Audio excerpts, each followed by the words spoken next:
Hello, today we are going to talk about fractions. So fractions are numbers that describe the parts of a whole, basically. So like here, I have a whole entire circle and it's been divided into 3 parts. So each part is 1/3. You would read this as 1/3 or 1/3. And when we look at a fraction, we have the numerator, which in this case is A, and the denominator, which here is B. And b can never equal 0 because, as you know, we cannot divide by 0. So here in this fraction, it's not drawn very easily, but please use your imagination that it's actually accurate. We have 2 parts that are shaded in and 1 part that is not. So we have 3 parts total. That's going to be our denominator. And the 2 shaded parts are going to be our numerator. So we know that 2/3 of this is shaded. So we can write this as 2/3. Okay, so we want to name the shape or the fraction of the shape that is shaded. So here we have 1, 2, 3, 4, 5, 6, 7, 8 parts total. So that's going to be our denominator. And we have 1, 2, 3, 4, 5 parts that have been shaded in. So 5/8 is our fraction. Now for this fraction, we have 1, 2, 3, 4, 5, 6, 7, 8, 9 parts in total that make up the whole, and we have 2 parts that have been shaded in. Okay, let's discuss a little bit about equivalent fractions. Equivalent fractions are fractions that have the same value. So like here you can see we have one entire circle and 1/2 of it is shaded in. Here again we have one entire circle and 4/8 of it, 4 out of 8 parts are shaded in. But these are actually equivalent fractions because they have the same value. So 1/2 is equal to 4/8. And you can see this 1/2. If I multiply this by 4/4, that is actually going to be equal to 4/8. And so they're actually equal to one another.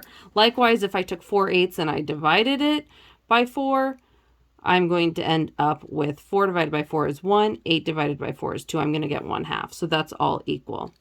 So if A, B, and C are numbers where B does not equal 0 and C does not equal 0, then A over B is equal to A times C over B times C. This is kind of the same type of equivalency rule that we've seen before. Basically, math is even. We have to do the same thing to everything on both sides, including in the numerator and the denominator. So we're asked to find 3 fractions that are equivalent to 2/5. So I can take 2/5 and I can multiply this by 2/2. And that would be my C here. It's the same in both. So 2 times 2 is going to be 4. 5 times 2 is 10. So 4/10 is one of our answers. I could take 2/5 and multiply it by 3/3. So 2 times 2 is 6. 5 times 3 is 15. And I could take 2/5 and multiply it by 4/4. So I'm going to get 8/20. So I know that 2/5 is equal to 4/10, which is equal to 6/15, which is equal to 8/20. Okay, all of these fractions here are equivalent to one another. Okay, let's do a little bit further here. We are asked to find a fraction with a denominator of 21 that is equivalent to 2/7. So 2/7 is equal to a fraction with a denominator of 21. And we're trying to find what that numerator is going to be, right? Okay, so I want to think I've got 2/7 times, what is a number that times 7 is going to equal 21? Well, I can take that by taking 21 divided by 7, which I know is 3. And if I'm doing this on the bottom, I know I have to do the same thing on the top. So 2 times 3 is going to be equal to 6.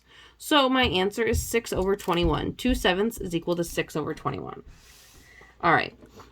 We want to order the following pairs of numbers using less than, greater than, or equal to. It might help to look at a number line for this. So I've got -2/3 and -1. I'm going to draw a short number line here. So this is 0. This is going to be -1. -2/3 is just a part. So this would be a -1/3. This would be a -2/3, right? So which one of these, we know that because this is 0, over here is positive, over here is negative. So we know that -1 is actually going to be less than a -2/3, or -2/3 is greater than a -1, okay? Now, here we've got -3/7 and -3/8. This one's a little bit trickier, but we can draw it out. So I've got my number line here. Again, I've got 0, and I'm going to do my -1 here. So if this was divided into 7 parts, I would have like 1, 2, 3, 4, 5, 6. So this would be 7 parts, and my -3/7 would be 1, 2, 3, about right here. I'm going to use another color here to show how this works for, that's -3/7.